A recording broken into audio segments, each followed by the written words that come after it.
एक आदमी नदी में गिर गया। उसे तैरना आता नहीं था।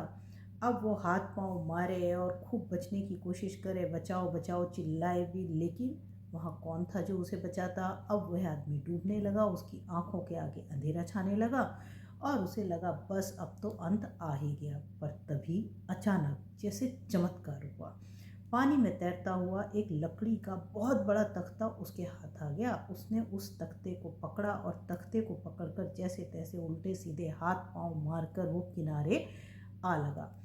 अब तो वो तख्ता उसके लिए हो गया भगवान। उसने उस तख्ते को अपने कंधे पर उठाया और वह चलने लगा। जंगल का रास्ता था, तख्ता काफी भारी था। चलते चलते थक गया, तख्ते को रखा, विश्राम करने लगा। अब सामने से आ रहे थे एक महात्मा जी। तो महात्मा जी ने उसको जब ये सब करते हुए देखा तो महात्मा जी ने उससे आकर पूछा कि पुत्र, तुम इस तख्ते का क्या करने वाले हो? तो वह व्यक्ति बोला कि महाराज, मैं कुछ नहीं करूँगा, बस इसे घर ले जाके रख दूँगा।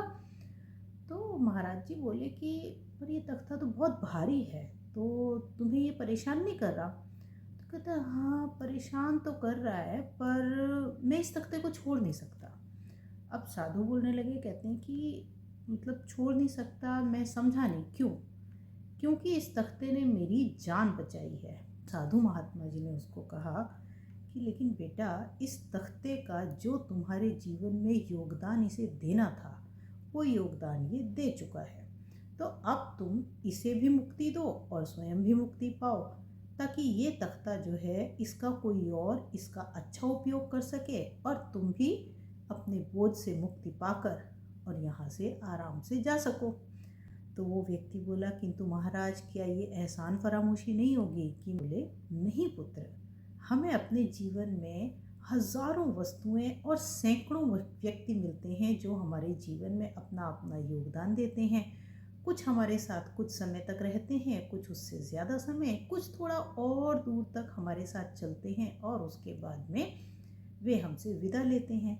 कभी कभी कोई संबंध हमारे लिए इतना बड़ा बोझ बन जाता है कि उसे ढोना हमारे लिए लगभग असंभव हो जाता है, कि उसे सम्मान पूर्वक उससे मुक्ति पा लेना ही जीवन के लिए उचित होता है।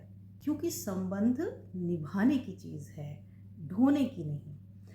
आपका इस विषय पर क्या सोचना है? अपने विचार कमेंट बॉक्स में लिखिए। और यदि कहानी पसंद आई हो तो कृपया इसे लाइक और शेयर कीजिए। और मेरे चैनल को यदि अभी तक सब्सक्राइब नहीं किया है तो कृपया इसे सब्सक्राइब कर लीजिए।